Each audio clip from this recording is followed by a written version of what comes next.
Hello, नमस्कार दोस्तों। मैं आपका दोस्त अमरदीप शुक्ला आज एक बार फिर से आप सभी का आपके अपने चैनल मैप एजुकेशनल पॉइंट में स्वागत करता हूं। तो दोस्तों, आज का हमारा टॉपिक अध्याय 2 एनसीईआरटी का अध्याय 2 आखेट खाद्य संघर्ष से लेकर भोजन उत्पादन तक। दोस्तों, इसके पहले हम लोगों ने पहले चैप्टर के बारे में जाना था, क्या, कब, कहाँ और कैसे के बारे में। उसी से रिलेटेड ये दूसरा चैप्टर भी है दोस्तों। तो चलिए हम शुरू करते हैं इस चैप्टर को। मैं आपको इम्पॉर्टेंट पॉइंट ही बताता चलूँगा दोस्तों। जितना भी इम्पोर्टेंट रहेगा उस सबको मैं कवर कर लूँगा इसमें। ये आपका पहला इम्पोर्टेंट, आरंभिक मानव आखिर वे इधर उधर क्यों घूमते थे दोस्तों। इसमें बात की गई है दोस्तों, जब हमारे जो है पूर्वज यहाँ पे जो है इस धरती पे आए, मतलब उनकी खोज की गई उस टाइम की।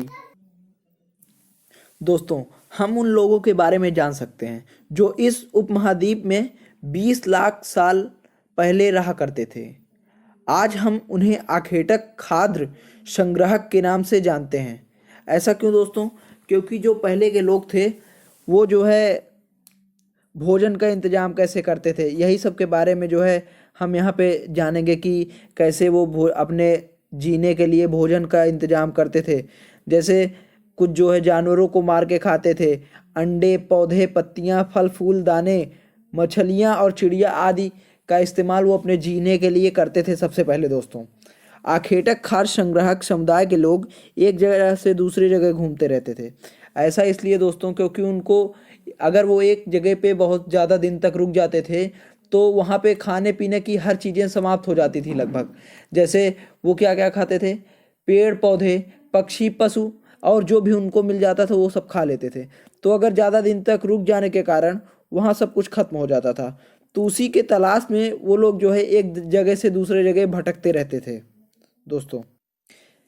ये मैंने दोस्तों आप लोगों को पहला कारण बताया है। अब चलिए हम दूसरे कारण के बारे में चर्चा करते हैं। दोस्तों, दूसरा कारण यह रहा होगा कि जानवर का शिकार करने के लिए वो लोग जो है एक जगह से दूसरे जगह जाया करते रहे होंगे। कि वो जो, मतलब जैसे हिरन हो गए और बहुत सारे जानवर हो गए, वो जो है इधर उधर भागते रहे होंगे। उनका पीछा करते करते वो लोग एक जगह से दूसरे जगह पहुंच जाया करते रहे होंगे। और दोस्तों, तीसरा कारण यह है कि अलग अलग मौसम में अलग अलग पेड़ पौधों में फल फूल लगते हैं। तो वो लोग मौसम के अनुसार इधर इधर घूमते रहते होंगे कि उनको कुछ खाने के लिए मिल जाए। तो और इसी के साथ दोस्तों चौथा कारण यह है कि बिना पानी के न तो कोई जीव रह सकता है, न कोई पेड़ पौधे रह सकते हैं। उन लोगों को जहाँ पानी की सुविधा रहती रही होगी वहाँ पे जो है वो लोग जाते रहे होंगे। जैसे अगर वो यहाँ आपके आसपास कहीं रह रहे हैं, किसी जंगल में रह रहे हैं, अगर वहाँ पानी खत्म हो गया तो उनको पानी के लिए एक जगह से दूसरी जगह जाना ही पड़ेगा। इसलिए वो जो है हो सकता है घूमते रहे हों उस समय। आइए दोस्तों, अब आगे जानते हैं हम लोग आरंभिक मानव के बारे में जानकारी कैसे मिलती है। यहाँ दोस्तों एक मिनट में आपके लिए जो है अलाइन करते चलता हूँ। पुरातात्विक, ये आपको दिख रहा होगा, पुरातत्वविदों, ये कौन है? ये जो है पुराने चीज़ों के बारे में जो खोज करते हैं उनको पुरातत्व विभाग कहा जाता है। पुरातत्वविदों को कुछ ऐसी वस्तुएं मिली जिनका निर्माण और उपयोग आखेटक खाद्य संग्राहक किया करते थे।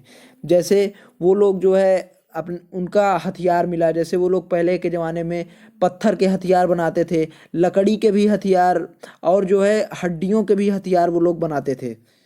और उनका जो है औजार बनाते थे, उनका इस्तेमाल वो लोग बहुत सारी चीज़ों के लिए करते थे।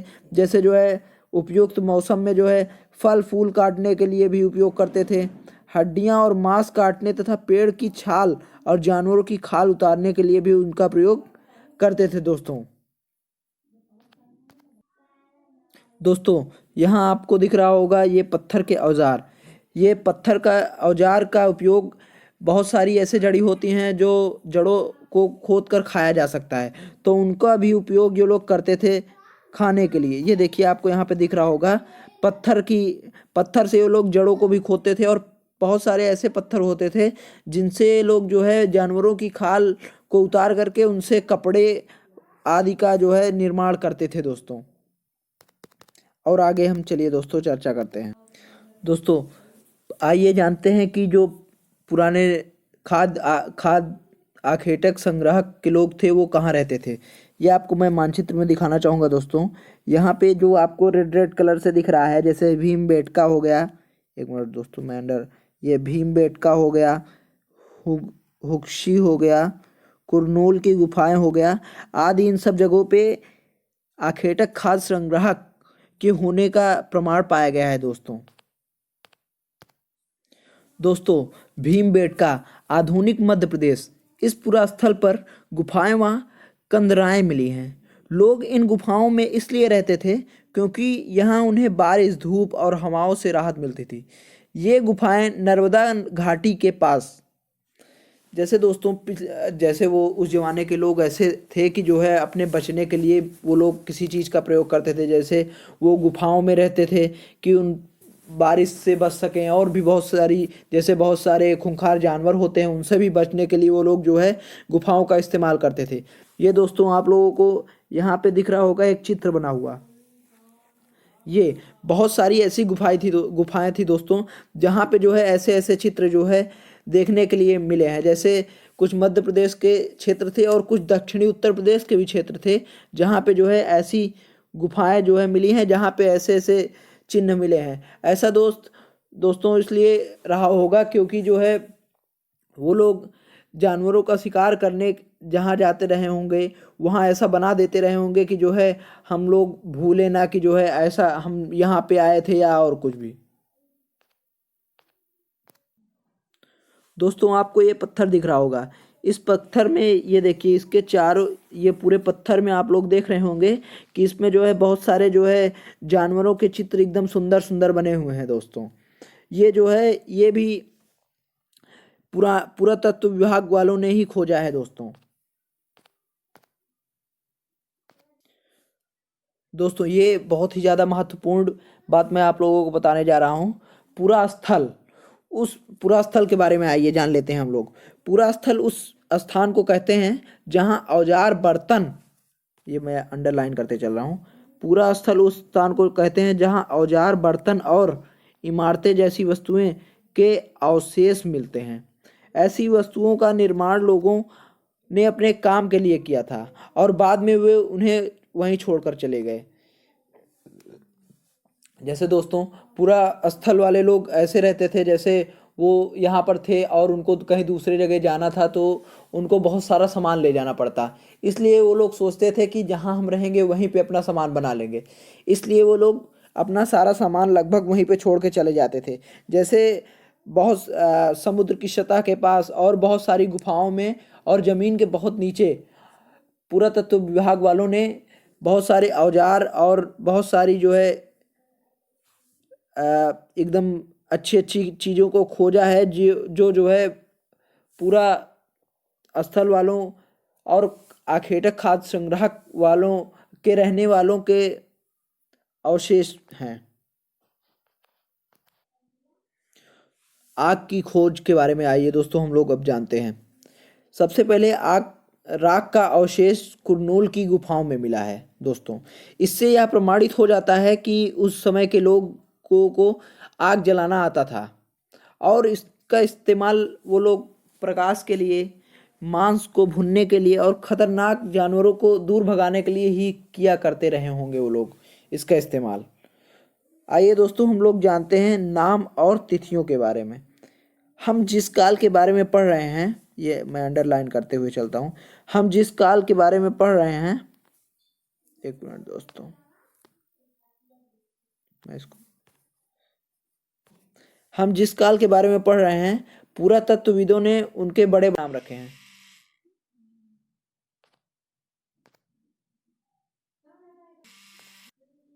तो दोस्तों चलिए हम जानते हैं आरंभिक काल।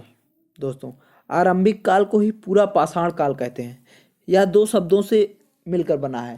पूरा मतलब प्राचीन और पाषाण मतलब पत्थर के युग। दोस्तों पत्थर से बना हुआ, पूरा स्थलों से प्राप्त पत्थर के औजारों के महत्व को बताता है। पूरा पाषाण काल लगभग 20 लाख साल पहले से 12,000 साल पहले के दौरान माना गया है। इस काल को तीन भागों में विभाजित किया गया है दोस्तों। आरंभिक, मध्य एवं उत्तर पूरा पाषाण युग। मानव इतिहास के लगभग 99% जो कहानी है इसी काल के दौरान घटित हुई है, जिस काल में हमें पर्यावरणीय बदलाव मिले हैं पर्यावरणीय बदलाव मिले हैं उसे मेसोलिथ यानी मध्य पाषाण युग कहते हैं दोस्तों। लगभग समय 12,000 साल पहले से लेकर 10,000 साल पहले तक मध्य पाषाण युग माना गया है दोस्तों। इस काल के पाषाण औजार आमतौर पर बहुत छोटे होते थे दोस्तों। इन्हें माइक्रोलिथ यानी लघु पाषाण कहा जाता था दोस्तों। मैं इन सबको अंडरलाइन कर देता हूँ। 99%, 10,000, 12,000 साल पहले, मध्यकाल, ये देखिए ये सब बहुत ज़्यादा है। मेसोलिथ, माइक्रोलिथ, लघु पाषाण काल, ये सब बहुत ही ज़्यादा इम्पोर्टेंट हैं दोस्तों। इसी के साथ साथ पूरा पाषाण युग वाले औजार इस दौरान बनाए जाते थे। अगले युग की शुरुआत 10,000 साल पहले से होती है। इसे नवपाषाण युग कहा जाता है दोस्तों। नवपाषाण युग के बारे में सिर्फ यही इतना बताया गया है। तब से नवपाषाण युग अभी तक चल रहा है दोस्तों। आइए दोस्तों हम लोग बदलती जलवायु के बारे में जानते हैं। लगभग 12,000 साल पहले दुनिया की जलवायु में सबसे बड़े बदलाव आए थे। गर्मी बढ़ने लगी थी। इसके परिणाम स्वरूप कई क्षेत्रों में घास वाले मैदान बनने लगे थे दोस्तों, जिससे जो है बहुत सारे जानवर जो है जैसे हिरण, बारहसिंगा, भेड़, बकरी, गाय आदि जानवरों की संख्या बढ़ी जो घास खाकर जिंदा रहते थे दोस्तों। जो लोग इन जानवरों का शिकार करते थे वो इनके पीछे आए और इनको खाने पीने की आदत और प्रजनन के समय की जानकारी हासिल करने लगे। हो सकता था कि लोग इन जानवरों को पकड़कर अपनी ज़रूरत के अनुसार पालने की बात सोचने लगे हों। साथ ही इस काल में मछली भी भोजन का एक महत्वपूर्ण स्रोत बन गई थी दोस्तों।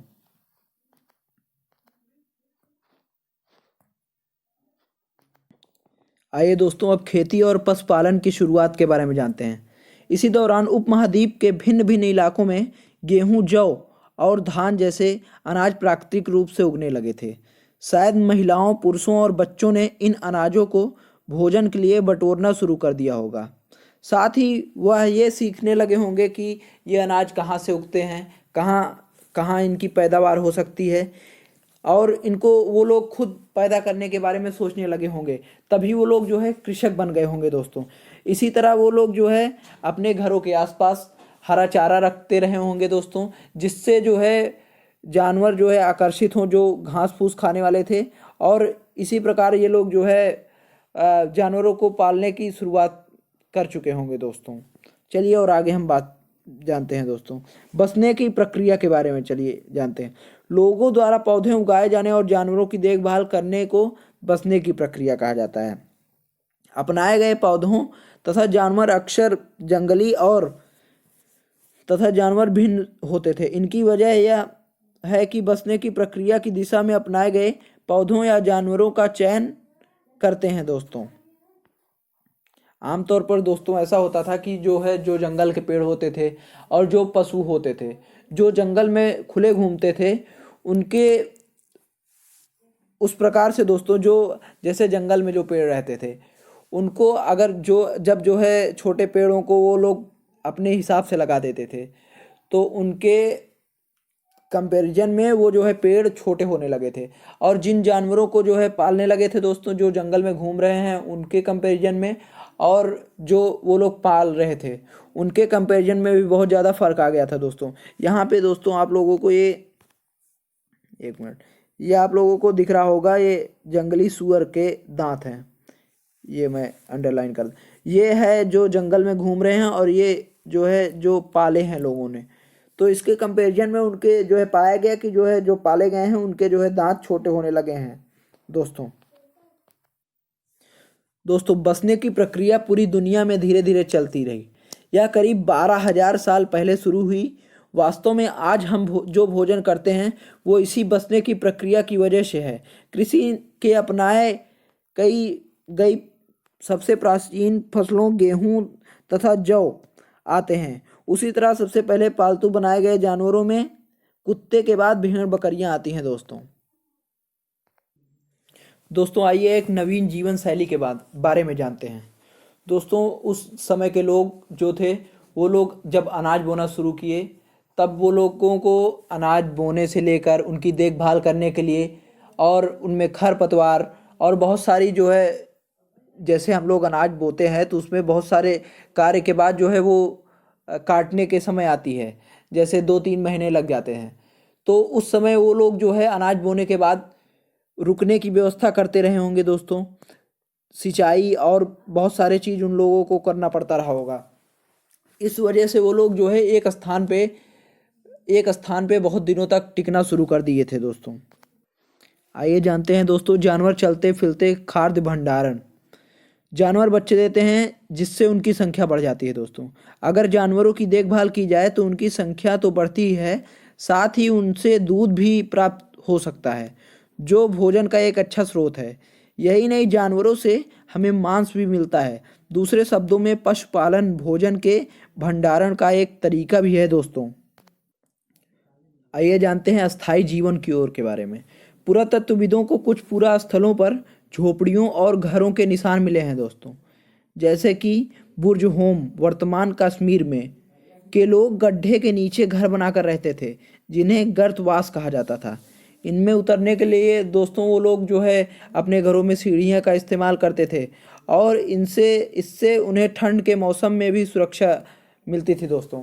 ये जो है पुरातत्व विभाग वालों ने खोजा है दोस्तों कि वो मौसम के अनुसार, जैसे अगर ज़्यादा ठंड होती थी तो वो लोग घर के अंदर भी खाना बना लेते थे, घर के बाहर भी जो है आग जला के वो लोग खाना बना लेते थे दोस्तों। बहुत सारी जगहों से पत्थर के औजार भी मिले हैं। इनमें कई ऐसे भी पूरा पाषाण युगीन उपकरण से भिन्न हैं, इसलिए उन्हें नव पाषाण युग का माना गया है। इनमें वे औजार भी हैं जिनकी धार को और अधिक पैना करने के लिए उन पर पालिश चढ़ाई जाती थी। ओखली और मूसल का प्रयोग किया जाता था दोस्तों।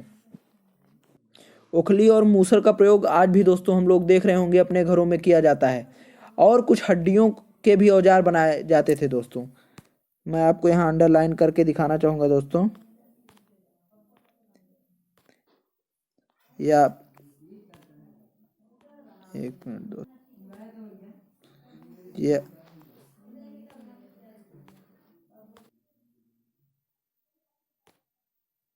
ये आप लोग को जो पत्थर दिख रहे हैं दोस्तों, ये उस समय के औजार हुआ करते थे। ये आपको दिख रहे होंगे दोस्तों। यहाँ पे आपको दिख रहा होगा, ये घड़ा आपको दिख रहा होगा। उस समय इस घड़े का उपयोग किया जाता था दोस्तों। ये उसी समय जो है पुरातत्व विभाग वालों ने खोजा था। इसमें चावल, गेहूं, दलहन जैसे आहार को बनाने के लिए इसका प्रयोग किया जाता था दोस्तों। आइए जानते हैं सूक्ष्म निरीक्षण के बारे में। मेहरगढ़ में जीवन मृत्यु। ये आपको ये दिख रहा होगा, ये जो 4 कमरे का, ये आपको दिख रहा होगा दोस्तों, जो 4 कमरों का मकान बना हुआ है। इसमें दोस्तों जो है मेहरगढ़ के पास ये जो है लगभग, मैंने आपको पिछले जो है वीडियो में बताया था कि जो है कि किरथर की पहाड़ियाँ, वहीं के पास वाला ये दोस्तों ये क्षेत्र है दोस्तों। यहाँ पे सबसे पहले स्त्री पुरुषों ने सबसे पहले गेहूँ उगाना और भेड़ बकरियाँ पालना सीखा था दोस्तों। मैंने आपको पहले चैप्टर में इसको बता दिया है दोस्तों। हाँ दोस्तों, इसमें जो है ऐसे अवशेष मिले हैं जिनमें जो है आदमियों के मरने के बाद जो है उनके साथ भेड़ बकरियों को भी दफनाया जाता था, क्योंकि जो है उनका यह मानना था कि जो है मरने के बाद भी उन लोगों को जो है उनके पूर्वजों को खाने की कोई दिक्कत ना हो। इस वजह से वो लोग जो है 1 या 2 भेड़ बकरियों को उनके साथ ही दफना देते थे दोस्तों। ये देखिए दोस्तों, यहाँ पे आपको ये चित्र दिख रहा होगा। मैंने आपको बताया कि जो है इसमें एक कंकाल के साथ जो है आपको ये 2 कंकाल और दिख रहे होंगे। ये भेड़ बकरियों के ही चित्र हैं दोस्तों, जिनको रखा जाता था कि जो है उनके पूर्वज को कोई जो है दिक्कत ना हो। दोस्तों बहुत सारी ऐसे गुफाएं हैं जहाँ पे आपको ये जो चित्र दिख रहा है स्क्रीन पर, इस तरह के जो है चित्र मिले हैं दोस्तों। ऐसा चित्र तभी बनाया जाता रहा होगा दोस्तों, या तो किसी युद्ध की तैयारी, या तो जो है कोई उत्सव के समय ऐसा चित्र बनाया जाता रहा होगा दोस्तों। और आगे चलिए जानते हैं हम लोग। ये दोस्तों आप लोगों के लिए कुछ महत्वपूर्ण तिथियां हैं। मध्य पाषाण युग, मैं आपके लिए अंडरलाइन कर देता हूं दोस्तों।